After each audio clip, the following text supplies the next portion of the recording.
Tonight, inside the rescue, incredible new video showing the tense moments the IDF went in to save Israeli hostages. The close-up look at the daring mission to recover 3 men held for months inside of Gaza and how it all nearly fell apart. The growing international outrage over the number of Palestinians killed in the operation. The U.S.-led ceasefire proposal gaining new momentum. The UN Security Council now urging Hamas to accept the deal. An NBC News exclusive reporting the potential new negotiations to free 5 Americans held hostage in Gaza. Also tonight, Hunter Biden verdict watch. The fate of the president's son now in the hands of a jury. Prosecutors arguing he knew he was lying about being a drug user when he purchased a gun. The defense saying no one saw him using drugs during the time in question. The key testimony the jury is weighing to make their decision. France's election turmoil, far-right groups gaining ground in Europe, triggering a shocking move from French President Emmanuel Macron. Macron taking a stunning risk, announcing he would hold new elections later this month. Will his gamble keep his party in power or hand him a humiliating defeat? Miami apartment inferno, a massive fire sweeping through an apartment complex, crews rushing in to try and rescue people trapped inside the building. A building employee found shot at the scene. The late-breaking details just coming in. Bull on the loose. Shocking moments at an Oregon rodeo. A bull jumping out of the arena, charging into a crowd. Several people injured. How officials were able to capture the escaped animal. Plus, a budding problem in Martha's Vineyard. The island is about to run out of pot. The federal regulations that could leave the area high and dry, and one dispensary's fight to stay afloat before it all goes up in smoke. And Apple jumping into the world of AI, how the new tech could change how you use your iPhone. Top Story starts right now.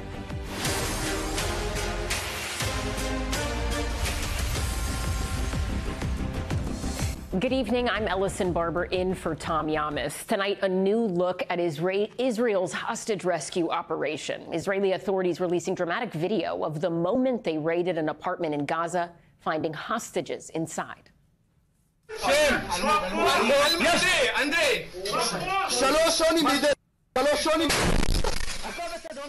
That high-risk operation carried out in broad daylight to bring back 4 hostages held in captivity since the October 7th attack. In a few moments, we'll explain how the mission almost went terribly wrong.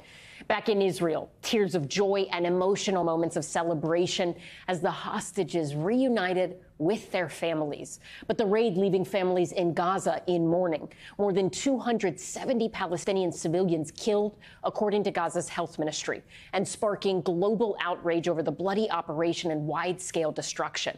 U.S. Secretary of State Antony Blinken meeting with Israeli Prime Minister Benjamin Netanyahu. Blinken urging Israel and Hamas to agree to a U.S.-drafted ceasefire, a proposal approved just today by the UN Security Council. And NBC exclusively reporting that the Biden administration has discussed negotiating a unilateral deal with Hamas to free 5 American hostages. The move would leave Israel out of the mediating process. The IDF claiming the men rescued on Saturday were held by a local journalist who'd worked for Al Jazeera. Authorities did not provide evidence to support that claim. The response from the Qatari state-owned broadcaster in just a moment. But first, NBC News' Andrea Mitchell starts us off tonight. Tonight, the dramatic moment when 3 of the 4 hostages were rescued. You can hear gunfire as Israeli officers approach a family home in the middle of a refugee camp, finding the hostages held by Hamas inside a back room. The officers asking for their names as the hostages answer back. Andre, he says. The daring daytime mission later resulting in a firefight, the IDF says, as Hamas opened fire on the hostages and rescuers as they escaped. The high death toll of Palestinians potentially complicating delicate ceasefire negotiations with Hamas. Secretary of State Tony Blinken in Israel tonight, demanding Hamas agree to a deal. Israel has accepted the proposal. The only party that has not accepted, the only party that's not said yes, is Hamas. That's who everyone's waiting on. All 4 hostages were taken during the October 7th Hamas terror attacks at the Nova Music Festival. Noah Argamani, 26 years old, who became the face of the hostage horror, seen on the back of a motorbike being kidnapped into Israel. Her boyfriend still held captive tonight. Agamani hugging her father and reunited with her mother, who was terminally ill. Ahmad Meir Yan, 21 years old, coming home just one day after his father died, but arriving before his mother's birthday. I couldn't stop hugging him. I couldn't stop.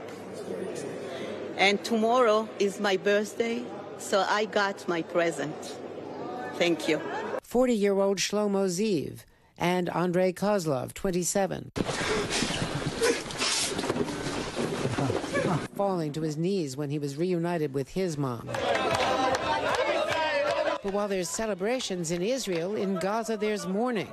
The Hamas-run Gaza Health Ministry, which does not distinguish between combatant and civilian deaths, says 274 Palestinians were killed in the rescue mission, including 64 children. One woman telling our crew in Gaza, "The family is destroyed, and my house is destroyed."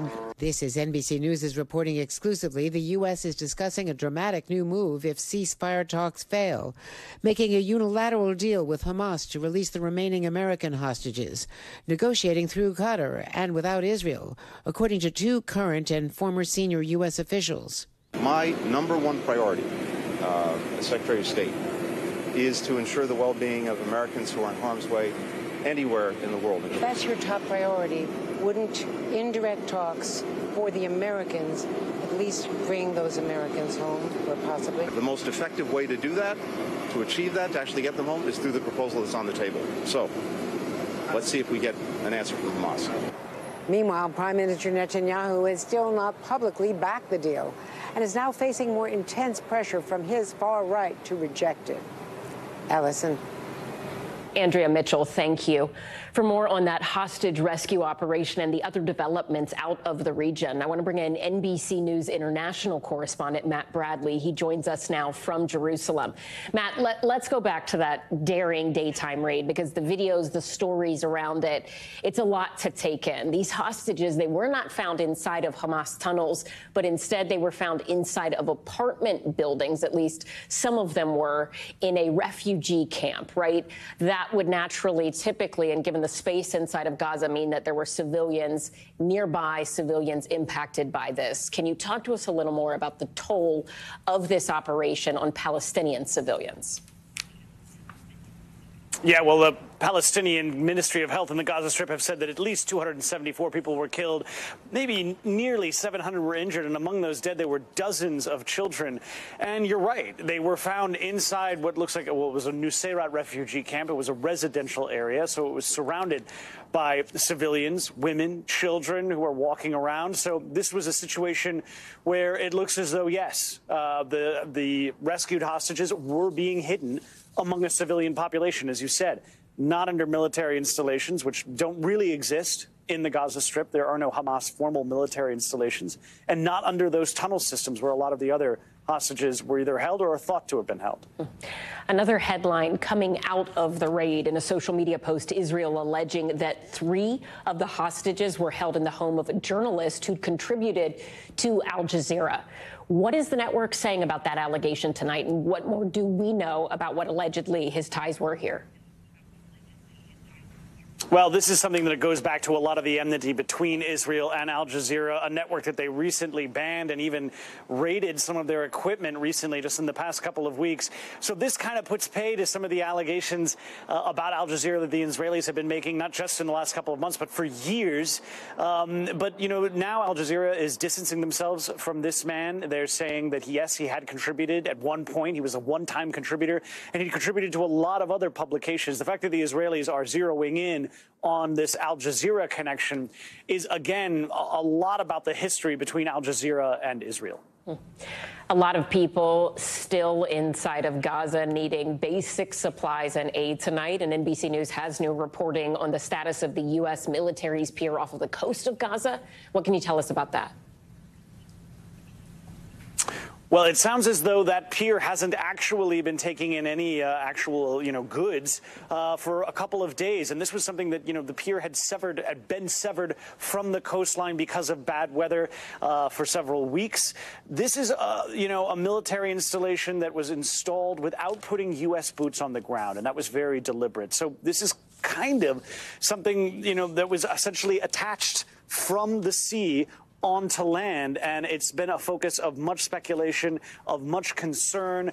Hamas has said that they don't want to see any American troops on their coast, and that is something that it sounds like the Americans have abided by. Now, there's been a lot of criticism of this, saying, why don't the Americans just ask the Israelis, their allies, their benefactors, to let them in, to let in the aid, instead of creating this elaborate get-around. And so this is a situation that, again, has attracted criticism before, and it's going to continue to attract criticism. But unlike a lot of those airlifts that had brought in aid into the Gaza Strip before, this was an effective means of bringing in aid into the Gaza Strip. Not as effective as it would be to simply open up the gates to the Gaza Strip and let aid in by road, but it had brought in a lot more than the airdrops before. And last question, Matt, and I know we're covering a lot of different topics with you here, but you have so much experience reporting in the region, and there is just this many different nuggets of news right now. But Blinken's visit to Israel, as that was happening, you had this key member of the country's war cabinet resign. Talk to us about who that was and the significance, ultimately, of Benny Gantz's departure here. So Benny Gantz is a former defense minister, and he had been brought on October 7th to some sort of emergency coalition government. And this isn't the first time this happened. Actually, Netanyahu convened a similar kind of emergency government back during COVID, and it met an almost similar end. It was essentially torn apart when COVID ended. In this case, Benjamin Netanyahu could decide to replace Benny Gantz, who's considered a moderate and a reliable partner of the West and the international community, unlike Benjamin Netanyahu and his very right-wing allies in the cabinet. So losing Benny Gantz doesn't just lose a moderate voice within the war cabinet, where he is one, or was one, of 3 voting members, and there are a couple of observers. It also means that there isn't this same direct line between the rest of the world and Israel that was basically carried by Gantz himself, because he carried that much trust. He is a man who enjoys a lot of esteem and prestige in this country because of his history with the military, and because of his, political middle-of-the-road moderation. And he was someone who appeared in a lot of the protests against Benjamin Netanyahu, or supported the protesters against Benjamin Netanyahu in the summer leading up to October 7th, when Netanyahu was trying to push through constitutional reforms, as he called them, that would have essentially empowered the right wing over the country's judiciary. So Benny Gantz's departure is going to be felt very deeply in this country. The question is how? We don't know exactly, because we don't know how Benjamin Netanyahu is going to react. Matt Bradley, thank you. Back here in the U.S., jury deliberations begun in the Hunter Biden federal gun trial. Prosecutors calling the evidence against Hunter personal, ugly, and overwhelming in closing arguments, but also saying it was necessary. NBC News correspondent Ryan Nobles is in Wilmington, Delaware. Tonight, it's in the hands of the jury. 6 men and 6 women now deliberating the fate of Hunter Biden, the first child of a sitting American president to be charged with a crime. Many members of the first family in the courtroom throughout the trial. All of this is not evidence, said U.S. Attorney Leo Wise in his closing statement, while gesturing around the courtroom and in the direction of First Lady Jill Biden in the first row. People sitting in the gallery are not evidence, he said, adding, no one is above the law. The special counsels accused the president's son of lying on a federal background check by checking a box claiming he was not an active drug user in order to purchase a gun. Prosecutors used evidence from Hunter's laptop and also called 10 witnesses, many describing Hunter Biden's frequent drug use, including around the time he filled out that background check in October of 2018. Hunter Biden's ex-wife testified she found drug paraphernalia inside his car in October of 2018. And his ex-girlfriend, who was dating him at that same time, saying Hunter was smoking crack every 20 minutes or so. The evidence was personal. It was ugly. It was overwhelming, Wise told the jury today. It was also absolutely necessary. But defense attorney Abby Lowell argued the prosecution focused far too much on his drug abuse over a 4-year period, and saying no one witnessed actual drug use during the window of time that he purchased the gun. And Ryan Nobles joins us now from outside of the courthouse in Delaware. Ryan, talk to us about these closing arguments. Was there one moment in particular where the jury seemed to be more engaged or reactive, if you will? Yeah, it's a good question, Allison. And I don't think there was one particular instance that stood out. And in fact, think for the most part, this jury's been very engaged over the 6 days of this trial. They seem to be paying very close attention to the arguments being made, to the witness testimony. You see them taking copious notes, and the same could be said for those closing arguments. The other thing that you saw the jury pay very close attention to were the instructions that they were given by the judge. This will be an important part of their deliberations, which will continue first thing tomorrow morning. And Ryan, what about prison time? This is a charge that typically does have some prison time possibly associated with it. What is that, and how likely is it that if convicted, Hunter Biden would actually end up behind bars? Well, there are 3 different charges here, Ellison. 2 of the charges carry a maximum sentence of 10 years in prison. The third, 5-year sentence in prison. It seems unlikely that if he's charged with all 3 of these counts, if he's found guilty on all 3 of these counts, that he would get the max on all 3 charges. So the most likely scenario would be a maximum sentence of 10 years. But even that is probably beyond what the prosecutors will seek and what the judge will ultimately hand down. But make no mistake, prison time is a real possibility here for Hunter Biden. If he is convicted of these charges, he is a first-time offender, so that will certainly be taken into account. One thing we do know, that his father, the president of the United States, has said that he will not offer him a pardon if he's convicted. Allison? Ryan Nobles in Delaware, thank you. For more on the closing arguments and jury deliberation in the Hunter Biden gun trial, let's bring in NBC News legal analyst Angela Cinadella. Angela, let's just start big picture, kind of how we did with Ryan there. What stood out to you throughout this trial, and particularly in the closing remarks? So I think 2 different questions. First, did the prosecution make a strong case? And Ellison, I think it's clear they made a very strong case. There was just so much evidence. This type of charge is not often brought because there is often not that much evidence. It's hard to pinpoint exactly when someone was using drugs. But in this case, they do not have to pinpoint that he was using drugs on that exact day. It's really just around that time, whether or not he believed he was an addict or abusing at that time. Obviously, the very personal testimony all brought in together, but also the cocaine that was found allegedly on the gun pouch. All of these together make a very strong case. But the second question that I would ask is, really, should the prosecution have brought this case? And I think that's so important, given what we saw with the plea agreement that fell through. There was a point in time when the prosecution was willing to just have this entire charge go away. There was no victim. He didn't use the gun. This type of charge is not brought very often. So it does kind of beg the question. We are here. I'll be surprised if we see an acquittal. But should they have brought it to begin with? And ultimately, we are talking about, 11 days that he allegedly had this gun in his possession, which would have been a really short period of time for such a high-profile case. Let's talk about some of the witnesses we saw, because over the course of, I think it was 4 days, there were at least 10 witnesses called testifying, most of them from the prosecution. One of the people the prosecutors called was Hallie Biden, who was Beau Biden, Hunter Biden's brother's wife. He passed away, his widow, and then later, Hunter Biden's romantic partner. A lot of scandalous details in that. She was supposed to help the prosecution, though, in her testimony. The defense in their closing arguments focused so much on her and undercutting her testimony. I'm curious, do you think ultimately Hallie Biden helped or hurt the prosecutor's case here? I really think that Hallie Biden helped the prosecutor's case here. I think the defense in their closing had to just throw a lot of balls in the air because, frankly, it was an uphill battle for them to begin with. But in cross of Hallie, it seemed like Abby Lowell, the defense attorney's main argument was that, well, don't you think that Hunter was really lying at the time, maybe when he was texting you to cover up other affairs? But if the crux of this case is whether or not he was lying on documents, and the defense attorney, in order to impeach a witness, has to say, well, isn't he a liar? That, I think, really still makes the original witness seem strong. The fact is that across the board, prosecution and defense have shown that he's lied repeatedly. Given this is a lying charge, I think the evidence is very strong.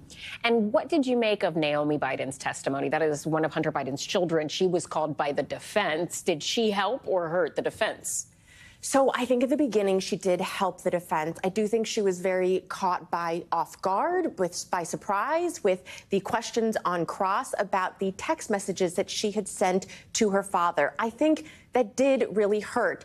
But on the flip side, I do think there's a scenario where the jury is sympathetic to addicts in general and addicts' families and maybe felt that the prosecution crossed the line there. Usually when you have a victim up there, someone who is an addict's family member, the cross is not tough like that. It's not really an assault because of the sympathy element. So I think most likely it really did hurt the defense there, even though it tried to help the defense. But ultimately, it's up to how the jury feels, themselves also being family members of addicts. Angela Sinadella, thank you. Now to the latest in Donald Trump's legal battles. The former president completing his probation interview today after his historic hush money conviction. Trump sitting for a virtual interview with a New York City probation officer from his home in Florida at Mar-a-Lago after he was found guilty on all counts in the hush money trial against him last month. For more on this interview, NBC News senior legal correspondent Laura Jarrett joins us now in studio. So, Laura, let's get right to it because I understand you have new reporting on this meeting. What can you tell us? Yeah, we've learned that the meeting has now been completed. It's wrapped. It was described by a source familiar with the proceedings as short, lasting only 30 minutes in length, which we weren't sure exactly how long it would go. Probably a lot depended on how short the former president's answers were on this. He's typically asked in a situation like this about his background, his prior criminal history. He obviously has none in this case. He's never been convicted of before. They usually ask about your finances, about your family life. Those are the things that a typical defendant would go through. Obviously, this is one of the most famous people in the world, in the country. And so we're going to report out a lot more about what exactly he was asked and, of course, what he said in response. The fact that this was a virtual interview and that he was able to do it from another state. Sometimes I think if you watch a lot of crime shows, you think, wait, I think after you're convicted, you can't leave the state that you're in. Was the fact that this took place in 2 different states and virtually, was that abnormal at all? I think it's representative of how unusual the circumstances are generally. During COVID, certainly, virtual appointments were not unheard of. It is highly unusual in a situation like this to have it be virtual. It would normally be done in person on the 10th floor of the probation department here in New York City. He's the former president. It's disruptive to bring him back to court. It's disruptive to have him there anytime there's security issues. And so I think that was part of what factored into having it done virtually. But again, we're going to report out exactly what was said. All right, Laura Jarrett, thank you. Next to a devastating landslide in Wyoming. It demolished a critical highway. This happened in Trenton Pass, the roadway linking Idaho to Jackson, Wyoming. And it's a route taken to multiple national parks. Luckily, no one was injured, but the State Department's of Transportation, they are calling this incident a catastrophic failure. For more on this developing story, I'm joined now by NBC News correspondent Dana Griffin. Dana, walk us through this. What more do we know about what actually caused this landslide? Yeah, Ellison, essentially it was Mother Nature. Because of the extra moisture in the area, it oversaturated this ground, this silt that was kind of put in to shore up this highway. And that's where you had the failure. I spoke to the Department of Transportation engineer who worked on this and assessed this damage as they started seeing the cracks forming on Thursday. He says landslides in this area are not uncommon. And in this particular area, you will see a shift in the ground, maybe a 1/4 inch every couple of years. But come Friday morning, it had started moving 1 inch per hour. And then by Friday afternoon, 2 inches per hour. So they obviously had to shut it down. They moved all of the equipment out of the way. And this is the result. They came back Saturday morning and you see just this huge chunk that fell some 70 feet down that hillside. Ellison? Yeah, I mean, Dana, you look at this image and you're like, where do they even begin to fix this? Yeah. Have authorities said anything about the timeline for rebuilding? Yeah, so I asked, how long will this take? Weeks, months? You have some that are estimating this will take months. But the engineer I spoke with says that he hopes to have a temporary fix in within a matter of weeks. But this is just such a disruption. And listen to what he talked about, because this is a major highway that stretches from East Idaho to Wyoming. This is where people travel to go to the tourist town of Jackson. And you've got workers that also have to use this road. It's now going to take them hours to try to go around, take the long route just to get through. Listen to what that engineer told me. We know how important it is to the economy of Jackson, especially now when we're coming into the summer months, which are the busiest months in this area. So we know the importance of opening up this route. We'll get it done. And we'll just be watching to see how quickly they get that done. Also, I want to mention that schools are being impacted. This is their last week of school. The Teton County School District tells me that they are now offering space in their district office for teachers to bring campers or RVs in order to spend the night there, or they're also giving them the opportunity to work remotely. Ellison. Dana Griffin, thank you. Heading overseas now to France, where President Emmanuel Macron made a stunning announcement on Sunday night, calling for a snap election after far-right politicians made major gains in European elections. This move is a huge political gamble with the eyes of the world on France ahead of the Olympic Games. NBC News chief international correspondent Keir Simmons reports.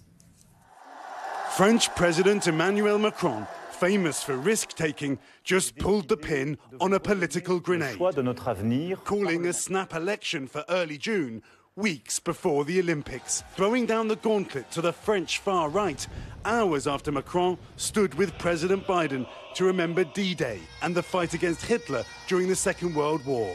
The vote for the National Assembly, the equivalent of Congress, comes after the far right surged in European parliamentary elections. Ils ont lancé un signal clair. Ils ont dit « Nous souhaitons que l'on change de direction ». Eh bien, nous leur disons « Chiche, nous sommes prêts à le faire ». The far-right National Rally Party is led by Marine Le Pen and her popular protégé, Jordan Bardella. Tous les Français. Their party, nationalist and populist, has spent years working to lose the label fascist. Le Pen has praised Russia's President Putin, Brexit, and wants to drastically curb immigration. If they win in July, Macron will welcome the world to the Olympics alongside National Rally ministers. It will be the obligation for Emmanuel Macron to choose a prime minister among the Rassemblement National and maybe among the coalition of the radical rights. Macron beat Le Pen in the last presidential elections. Here at the Macron rally, and people have just gone crazy because they've just announced the result on the big screen here, the exit poll. But she has vowed to stand again. And since then, France has seen tensions, protests, and even riots. Across Europe this weekend, far-right movements won more votes in countries like Italy, Germany, the Netherlands, and Austria. Though in Italy, the far-right leader, Giorgia Meloni, has been more moderate in office. And centrists did emerge with a slim majority in this weekend's EU elections. We won the European election. A victory celebrated by EU President Ursula von der Leyen. Mit anderen Worten, die Mitte hat gehalten. Aber es ist auch wahr, dass die Extremen auf der linken und auf der rechten Seite an Unterstützung gewonnen haben. Calling this legislative election is a huge risk for President Macron. It could open the door to what critics will say will be the most right-wing government since the 1940s. But Macron only has a few more years in office, and he clearly hopes not to be a lame duck president. Suddenly, it's not only the US that faces a history-making vote this year. Ellison? Keir Simmons in France, thank you. Still ahead tonight, the terrifying bull encounter at an Oregon rodeo. The wild video as the bull leaps over the gates into a crowd of people. What happened next? An abandoned ship, a boat, up in flames at the popular Lake Tahoe. The efforts to rescue everyone on board. And a new era for Apple, the tech giant partnering with OpenAI. The new features coming to your iPhone. Stay with us. Top Story is just getting started.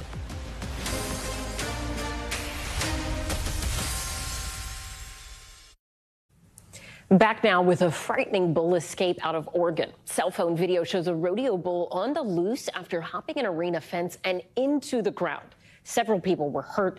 NBC's Emily Ikeda spoke to someone who witnessed the chaos.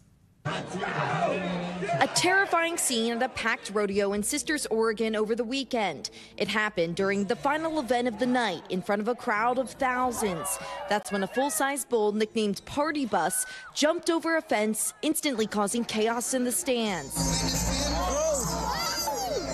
Danielle Smithers took this video. I was panicked knowing that now this giant animal is out there. The bull storming into a concession area, striking some in the crowd, knocking over a garbage can and sending terrified patrons scrambling. We had a bull loose definitely have one down. The bull then flipped an unsuspecting woman several feet into the air. You can see her tumbling head over heels before slamming into the ground. 5 people sustained injuries, according to the Cloverdale Fire Department, although amazingly they say none were life-threatening. The Sisters Rodeo Association issuing a statement saying, in part, the rodeo announcer immediately activated the emergency response plan, adding that rodeo livestock professionals quickly responded to safely contain the bull. He wasn't loose for more than, I would say, 25 to 30 seconds. He actually ran through a gate that was at the end of the arena and he went right back to where the rest of the bulls were kept. The Professional Rodeo Cowboys Association saying while rodeo is a very entertaining sport, on very rare occasions, it can also pose some risk. Nobody could have anticipated this happening. And when it actually did, they were very quick to react. I think the bull was even caught faster than a lot of the crowd even knew it had escaped. I 100% plan on returning to the Sisters Rodeo and other rodeos. Organizers say veterinarians did evaluate the bull and it did not sustain any injuries. The annual Sisters Rodeo competition did move forward with scheduled programming yesterday. Its final night. Ellison. Emily Aketa, thank you. When we come back, a dramatic scene unfolding in Miami. A massive fire tearing through an apartment complex. An employee found inside, shot in the torso. The arrest made late today, just announced by the city's mayor.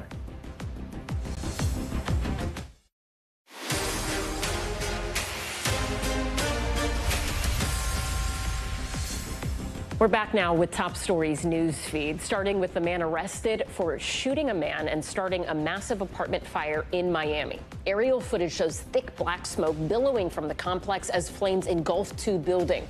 Authorities say an employee was found with a gunshot wound to his torso and is now in critical condition. Late today, Miami's mayor saying a suspect shot the victim and then intentionally set the building on fire. 1 resident and 3 firefighters were also hospitalized, but they are all expected to be okay. In Lake Tahoe, 6 people rescued after their boat caught fire. Video shows the Coast Guard arriving on the scene. 6 people in the lake after they jumped off the boat to try and escape those flames. The Coast Guard rescued the boat owners, and a Good Samaritan saved 4 other people as well as a dog. No one was hurt. The boat eventually sank. No word yet on what caused that fire. Apple introducing its own AI model called Apple Intelligence. The new tech will be used to supercharge existing Apple offerings such as Siri, allowing the virtual assistant to search across multiple apps. OpenAI's ChatGPT will also be integrated into Apple products for free to answer questions that Siri cannot. Apple Intelligence will be available on iOS 18 starting this fall. And Chrysler recalling 211,000 SUVs and pickup trucks due to a software malfunction. Federal regulators recalling 2022 models of Dodge Durangos, Ram 2500 and 3500 trucks. Officials say the malfunction could cause a key safety feature to fail, increasing the risk of a crash. Owners will be notified and the software will be upgraded. So far, no injuries reported. Turning now to a major headline in the medical world. Moderna saying its combination vaccine to protect against both COVID and the flu works well in late-stage trials. According to the drug maker, the vaccine generates a stronger immune response in adults 50 and older as compared to separate shots. Moderna is hoping to launch the shot for the fall respiratory disease season in 2025. I want to bring in NBC News medical contributor Dr. Akshay Syal to talk more about this and the future of COVID. Okay, this is fascinating to me because a lot of people are getting pretty sick of having to do these constant boosters of COVID vaccines, and they're like, we do it for the flu. Is there an easier way? And it seems like maybe there is. What stands out to you about this trial so far? Exciting, Allison, really exciting. So for whatever reason, this trial, which was a vaccine of both a combined COVID and a flu shot, both mRNA vaccines in this case, seem to work better actually than getting one shot individually, like the COVID shot and the flu shot individually, at least based off the antibody responses, based off what we've seen. This data has not been released yet. It's a company press release. But Ellison, from what they're telling us, this combination shot does seem to induce a better immune response. And I think what's really the key here is the age groups they studied in, really 50 and over. The groups that we're most concerned about, the groups that get the most sick from COVID, we see that even the elderly who have a weaker immune system are able to generate that strong and robust immune response. So, we're looking forward to see the full data here. So there's a lot of steps that have to happen before something like this becomes available to the public. Can you remind us of what those next steps are when we're talking about getting near the end of their trial? FDA's got to get involved, CDC. What happens next? So this was a phase 3 trial, which is the end-stage trial. And by the way, this is the one that's made it the furthest far in terms of the combination vaccines. Other companies are studying them. We just haven't seen this late-stage results, Allison. But what needs to happen next, the FDA and the CDC, especially come the fall and winter season, are going to weigh in. But we're not expecting this vaccine to be available until next fall. 2025 is what the company's telling us. So for this upcoming COVID and flu season, don't expect this combination vaccine to be on the shelves. Okay. And in terms of that age range, as you said, there were 2 separate groups, but it was all over the age of 50. Mm-hmm. Why did they focus on that age group? And for people who are in their 40s, 30s, 20s, and even younger and interested in this, is there a chance that those studies could expand to other age groups? There is a chance, a good chance that Moderna, I think, is going to have data on younger age groups, especially to see, how much of an immune response are they actually getting from this. But Allison, the reason that they studied it, at least my guess is the reason they studied it in this age group is because this is the group we're most worried about. This is also the group with the weakest immune system, right? Those who are elderly, 65 and older particularly. So if it works for people 65 and over, it's reasonable to conclude that it will work for people like you and I. But we will await that data, especially because this is, at least until 2025, something we're not expecting to see until then. They should have plenty of time to generate more data for this, Allison. All right. Very interesting stuff. Dr. Akshay Syal, thank you so much. We appreciate your time and insights as always. Anytime. Coming up next, a vice president vanishing in East Africa, where a plane carrying the VP of Malawi was last spotted before it went off the radar, and the urgent search now underway. Stay with us. We are back now with the growing humanitarian crisis out of Sudan. The World Food Program saying the ongoing war is leaving 18 million people on the brink of starvation, which would make it the largest famine in the world. Over the weekend, this New York Times report catching our attention, the heartbreaking images showing the desperate need for humanitarian and medical assistance. For more on this, we're joined by Avril Benoit, the CEO of Doctors Without Borders. Avril, first of all, thank you so much for being here with us to talk a little about the situation in Sudan and the work that you and your organization do. You did recently travel to the region. Talk to us about what you saw in terms of the humanitarian situation on the ground.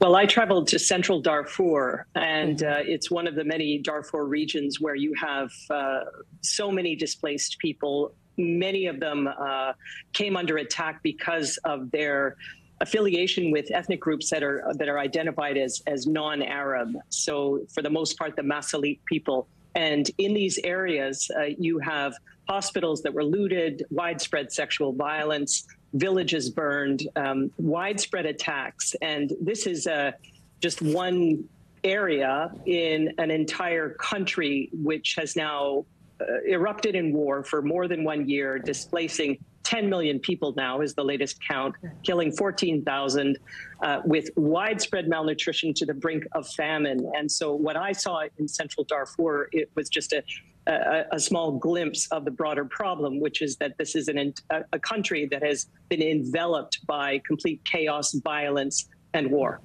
When we're talking about the civil war here, I mean, as you mentioned, as we've mentioned in the past, it has been going on for more than a year now. There have been reports, and I think you're alluding to some of them there, that RSF, Rapid Support Forces, as well as the Sudanese army, that they have not only looted humanitarian aid that is there for civilians, but they have also, and this next allegation is particularly has been made towards the army, that they have blocked humanitarian aid from getting to people who need it the most. Is that what you and Doctors Without Borders are consistently seeing on the ground in this area?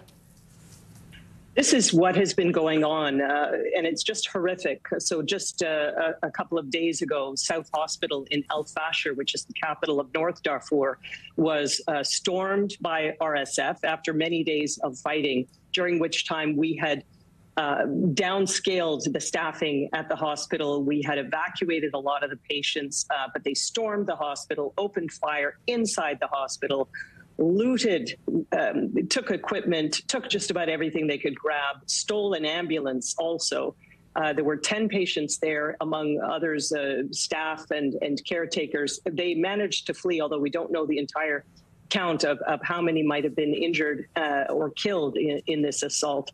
And that is the kind of thing that keeps happening. You know, this hospital over a 4-week period up until last week had been hit 4 times by, if not bullets, then mortar shells. And, the entire environment is so dangerous that our staff, the medical staff, and other medical personnel from the region end up having to evacuate to other places that are also unstable. So not too far away, you've got Zamzam camp, a camp for internally displaced people, hundreds of thousands of people there, and catastrophic levels of malnutrition. So what we do need are travel permits, which are often denied. We need to be able to move supplies without obstruction and looting. We need to be able to work in a safe environment, and that is far from being the case. How can the rest of the world, or even people, individuals at home who might be watching this, help your organization to get some of those things that you so desperately need to do your job? You know, we see this happen in a lot of different countries. I think of Haiti and different instances in conflict zones where Doctors Without Borders were deeply under threat, life-threatening conditions, and very rarely does Doctors Without Borders actually leave. You almost always come back, you stay when everyone else seems to go. So what do you need right now to keep doing this work? Well, we need all the support we can get, and people can go to doctorswithoutborders.org to find out about our work. At the moment, we're supporting 30 health facilities in 9 states across Sudan. We're providing trauma care, maternal care, pediatric care. But a big focus, of course, is malnutrition. And with the inability of other organizations, namely the United Nations, to be able to provide people with general food distributions, which would be normal with levels of malnutrition like we're seeing, and this famine scenario, which keeps looming, although it's not quite safe enough to completely get a picture of all that's happening. We certainly appreciate all the support. I mean, we're privately funded. The organizations that are able to work and deliver humanitarian operations in Sudan are few and far between. And we all really appreciate not only the support that we receive, but also the attention that media organizations like you are giving.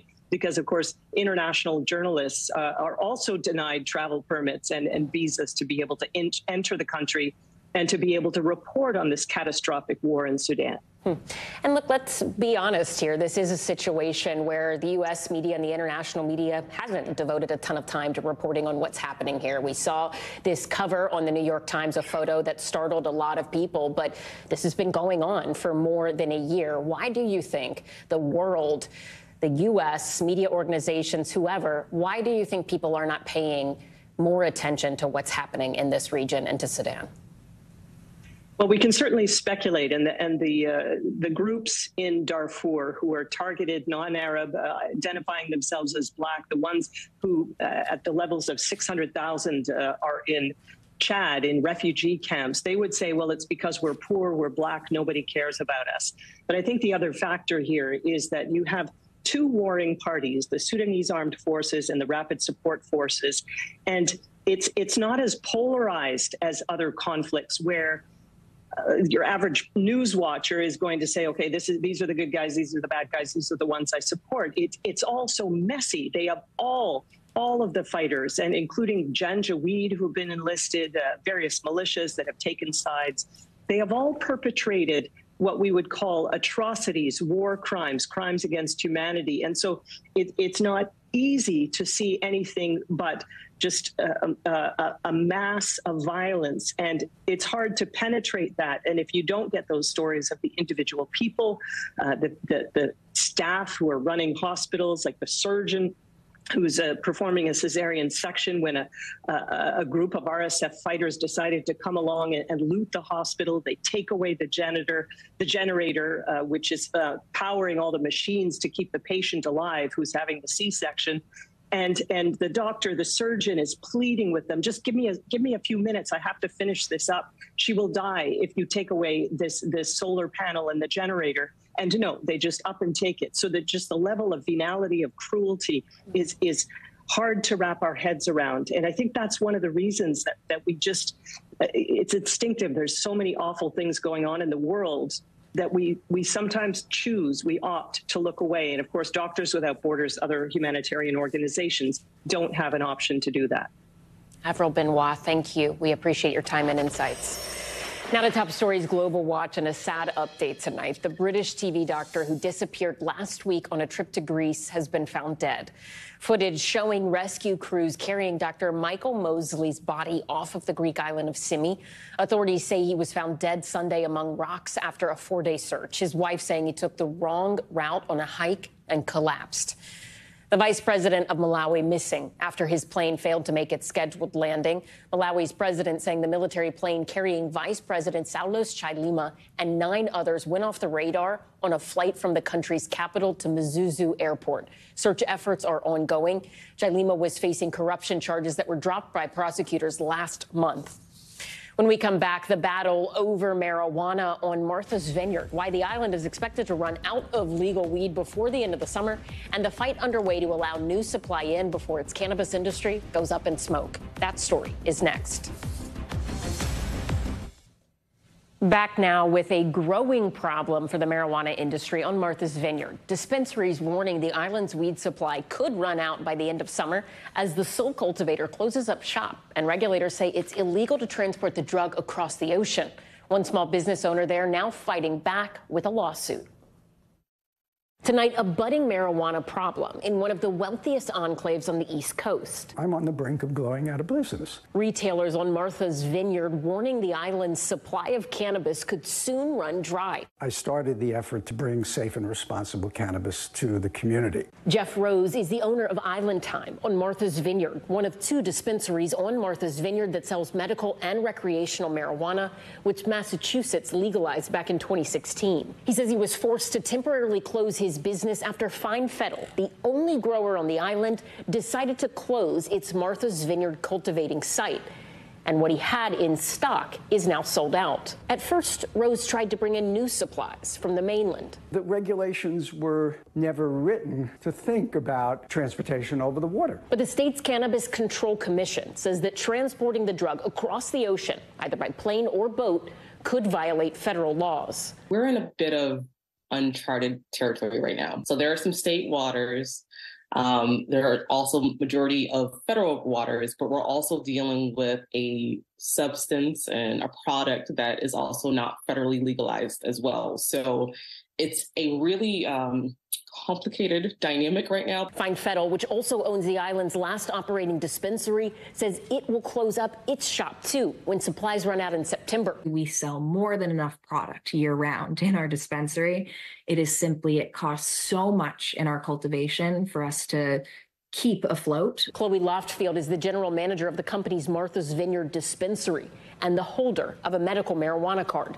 Now she's worried about both her health and her career. It puts me in a place where I have to think about leaving this island that I was born and raised on to be able to have access to safe medication for myself. And with my job, too, it puts me in a position where I'm unsure what my future looks like. Rose and a dispensary owner from neighboring island Nantucket launching a lawsuit against the Cannabis Control Commission to save their businesses, arguing in part, quote, the commission lacks authority to prohibit and punish transport of marijuana and marijuana products across state territorial waters. The Cannabis Control Commission met with sellers, patients, and residents on the island last week to discuss the issue, and they're set to have a public meeting this Thursday. I think there will be some sort of middle line where we could permit some sort of transportation under really, really specific terms. As retailers like Rose hope they can continue serving people who rely on medical marijuana. We have to serve those patients as well as the adult use community. We can't have them go to the illegal market. And Fine Fettle says they have enough product to last until September, but that it could be sold out even sooner because of the busy summer months ahead. Thank you so much for watching Top Story. I'm Ellison Barber in for Tom Llamas in New York. Tom is back tomorrow, but stay right there because more news now is on the way.